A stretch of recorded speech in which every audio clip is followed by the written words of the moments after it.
Jane Eyre, Chapter 12. The promise of a smooth career, which my first calm introduction to Thornfield Hall seemed to pledge, was not belied on a longer acquaintance with the place and its inmates. Mrs. Fairfax turned out to be what she appeared, a placid-tempered, kind-natured woman of competent education and average intelligence. My pupil was a lively child, who had been spoilt and indulged, and therefore was sometimes wayward, but as she was committed entirely to my care, and no injudicious interference from any quarter ever thwarted my plans for her improvement, she soon forgot her little freaks, and became obedient and teachable. She had no great talents, no marked traits of character, no peculiar development of feeling or taste which raised her 1 inch above the ordinary level of childhood. But neither had she any deficiency or vice which sunk her below it. She made reasonable progress, entertained me for a vivacious, though perhaps not very profound affection, and by her simplicity, gay prattle, and efforts to please, inspired me in return with a degree of attachment sufficient to make us both content in each other's society. This par parenthèse will be thought cool language by persons who entertain solemn doctrines about the angelic nature of children, and the duty of those charged with their education to conceive for them an idolatrous devotion. But I am not writing to flatter parental egotism, to echo cant, or prop up humbug. I am merely telling the truth. I felt a conscientious solicitude for Adele's welfare and progress, and a quiet liking for her little self, just as I cherished towards Mrs. Fairfax a thankfulness for her kindness, and a pleasure in her society proportionate to the tranquil regard she had for me, and the moderation of her mind and character. Anybody may blame me who likes when I add further that, now and then, when I took a walk by myself in the grounds, when I went down to the gates and looked through them along the road, or when, while Adele played with her nurse, and Mrs. Fairfax made jellies in the storeroom, I climbed the 3 staircases, raised the trapdoor of the attic, and, having reached the leads, took out afar over sequestered field and hill, and along dim skyline, that then I longed for a power of vision which might overpass that limit, which might reach the busy world, towns, regions full of life I had heard of but never seen. That then I desired more of practical experience than I possessed, more of intercourse with my kind, of acquaintance with variety of character, than was here within my reach. I valued what was good in Mrs. Fairfax, and what was good in Adele, and I believed in the existence of other and more vivid kinds of goodness, and what I believed in I wished to behold. Who blames me? Many, no doubt, and I shall be called discontented. I could not help it. The restlessness was in my nature. It agitated me to pain sometimes.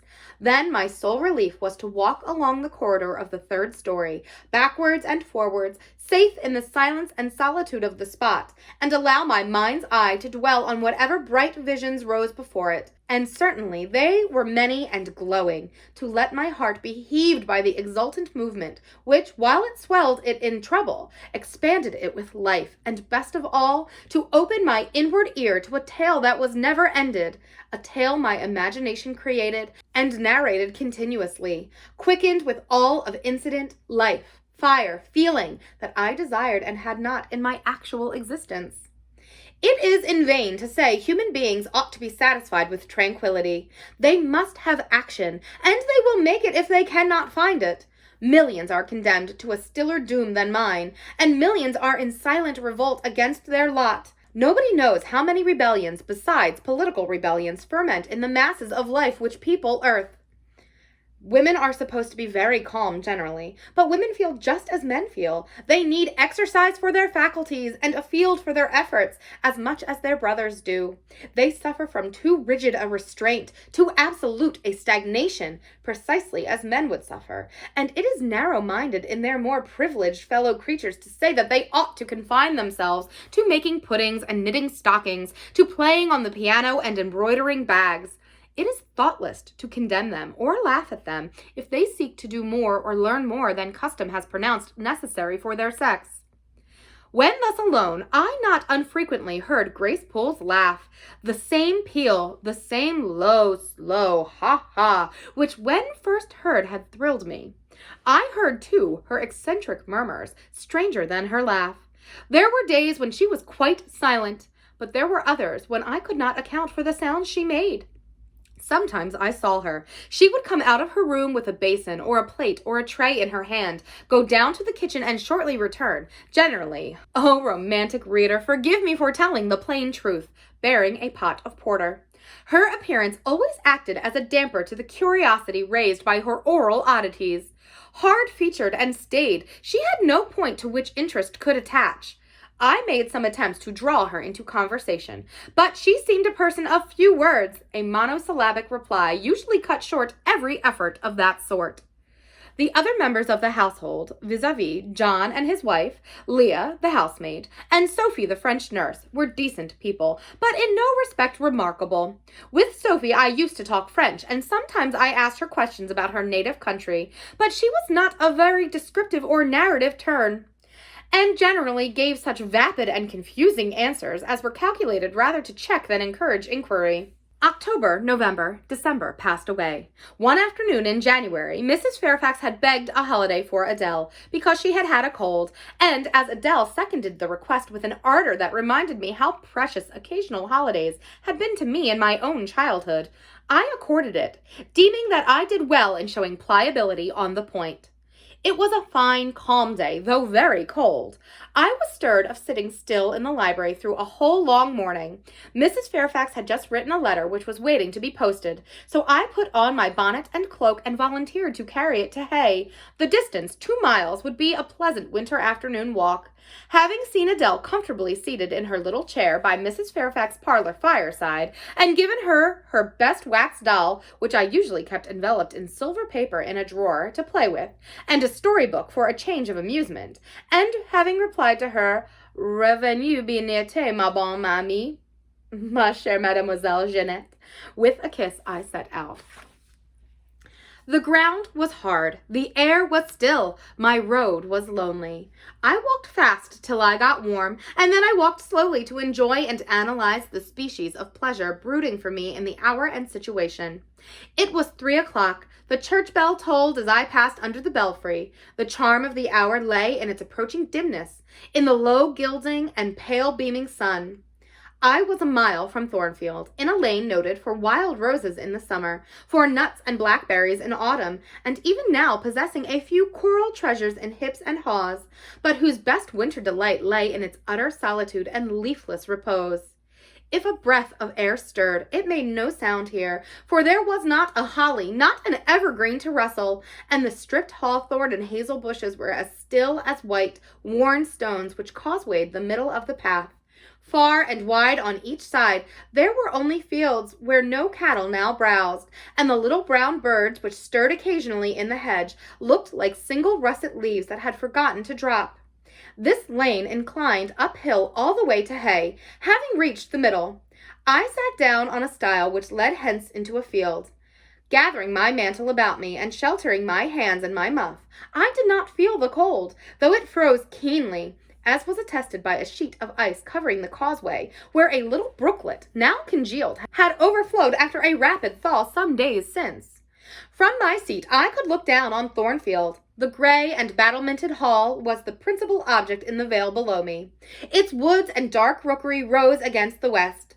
I lingered till the sun went down amongst the trees and sank crimson and clear behind them. I then turned eastward. On the hilltop above me sat the rising moon, pale yet as a cloud, but brightening momentarily. She looked over Hay, which, half lost in trees, sent up a blue smoke from its few chimneys. It was yet a mile distant, but in the absolute hush I could hear plainly its thin murmurs of life. My ear, too, felt the flow of currents in that dales and depths I could not tell. But there were many hills beyond Hay, and doubtless many becks threading their passes.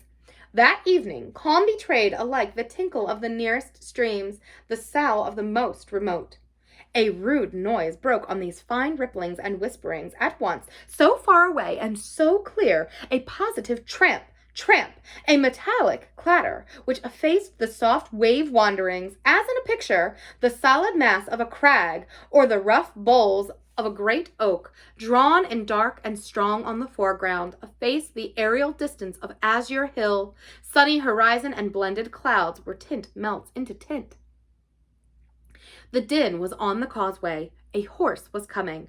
The windings of the lane yet hid it, but it approached.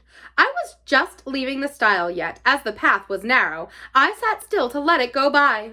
In those days I was young, and all sorts of fancies bright and dark tenanted my mind. The memories of nursery stories were there amongst other rubbish, and when they occurred, maturing youth added them to a vigor and vividness beyond what childhood could give. As this horse approached, and as I watched for it to appear through the dusk, I remembered certain of Bessie's tales, wherein figured a North of England spirit called the Gytrash, which, in the form of horse, mule, or large dog, haunted solitary ways and sometimes came upon belated travelers as this horse was now coming upon me.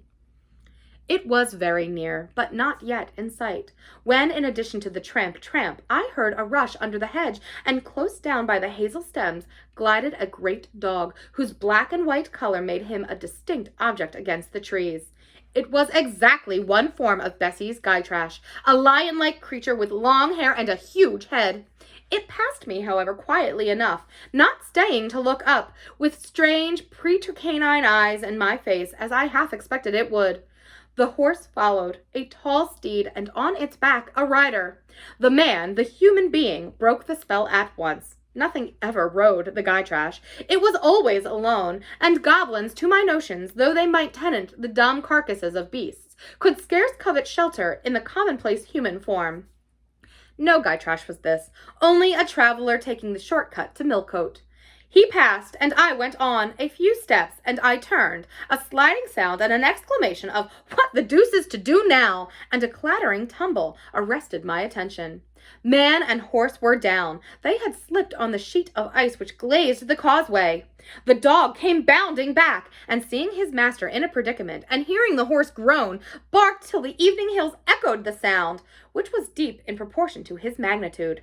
He snuffed around the prostrate group, and then he ran up to me. It was all he could do. There was no other help at hand to summon. I obeyed him, and walked down to the traveler, by this time struggling himself free of his steed. His efforts were so vigorous, I thought he could not be much hurt, but I asked him the question, "Are you injured, sir?"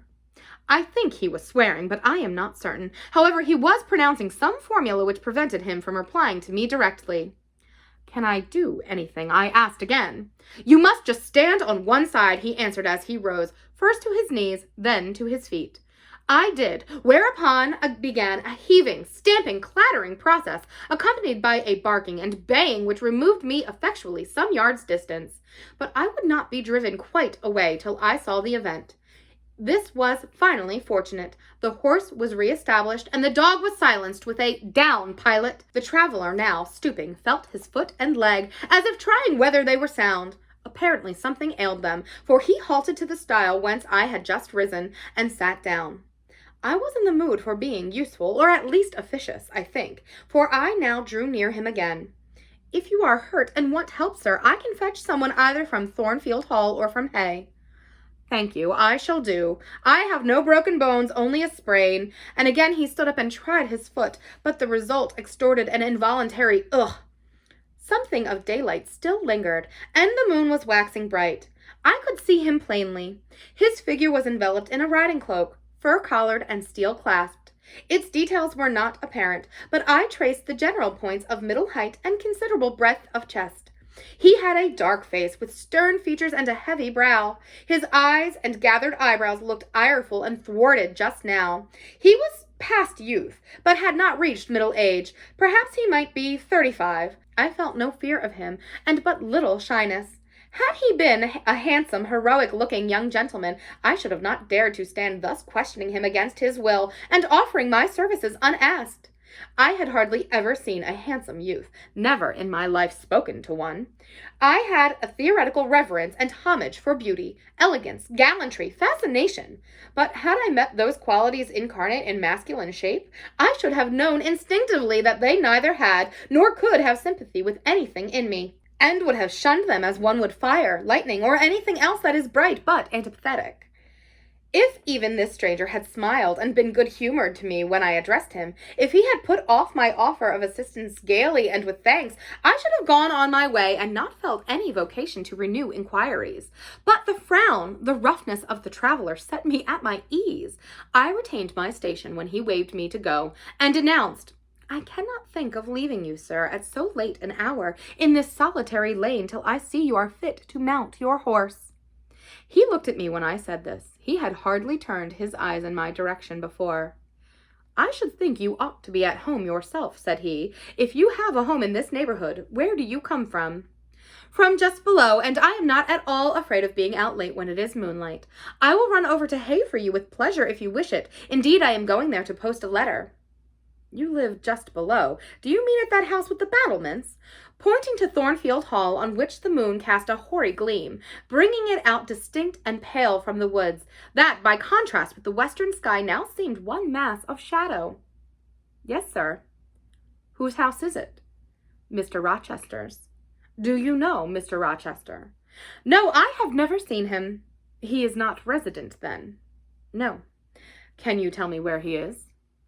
"I cannot."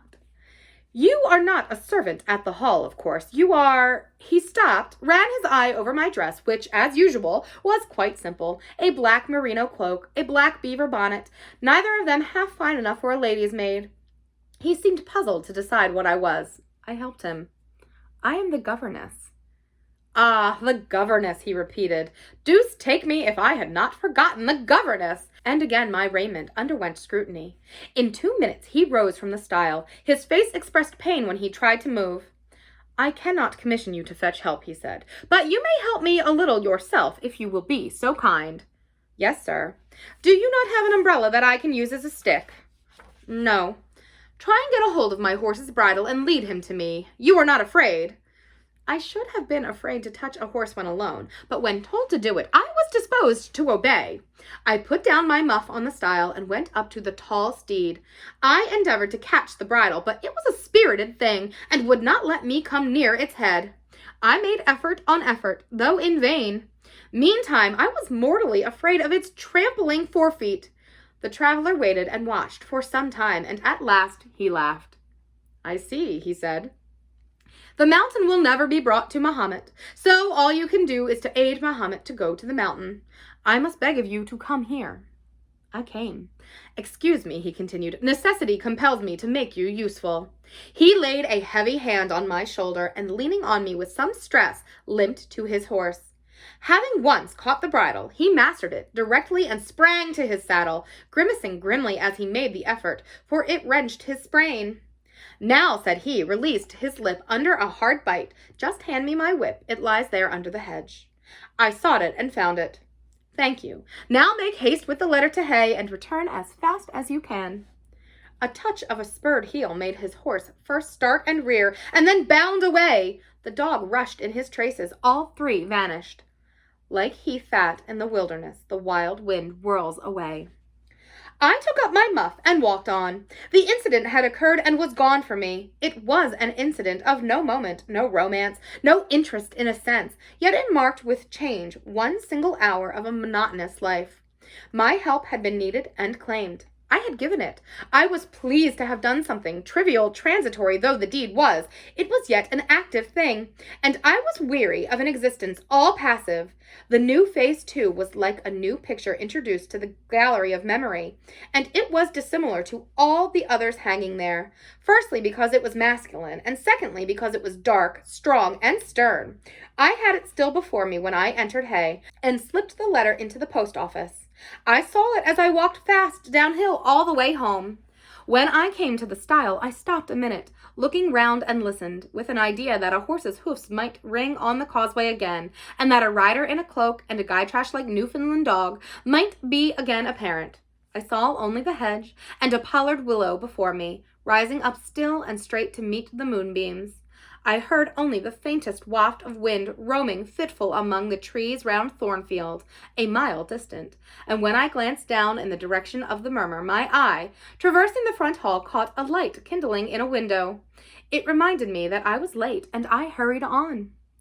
I did not like re-entering Thornfield. To pass its threshold was to return to stagnation, to cross the silent hall, to ascend the darksome staircase, to seek my own lonely little room, and then to meet tranquil Mrs. Fairfax, and spend the long winter evening with her.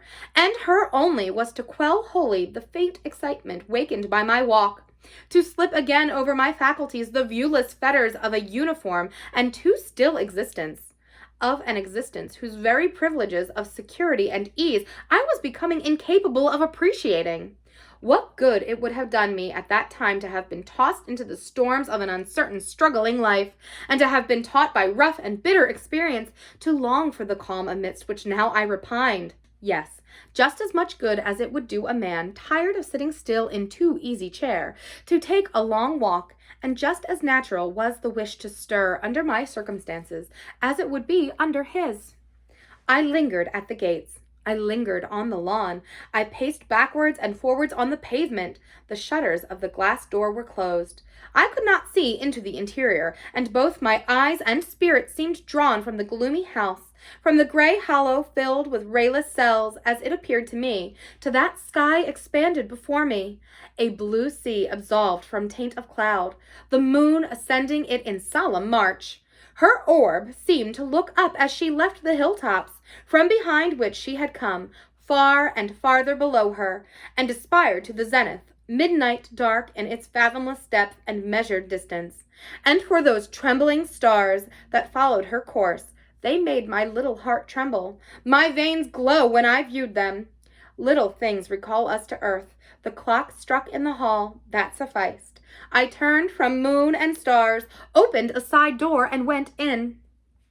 The hall was not dark, nor yet was it lit, only by the high-hung bronze lamp. A warm glow suffused both it and the lower steps of the oak staircase.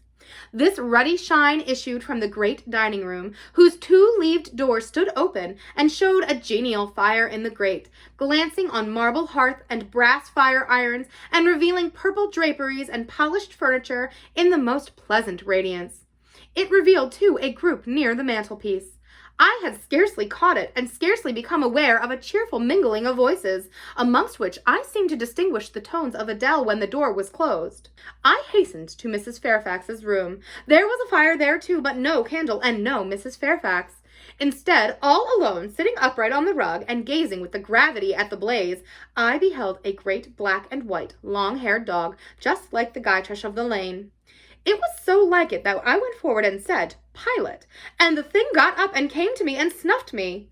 I caressed him, and he wagged his great tail, but he looked an eerie creature to begin with, and I could not tell whence he had come. I rang the bell, for I wanted a candle, and I wanted, too, to get this account of this visitant. Leah entered. "What dog is this?" "He came with master." "With whom?" "With master, Mr. Rochester. He is just arrived." "Indeed, and is Mrs. Fairfax with him?"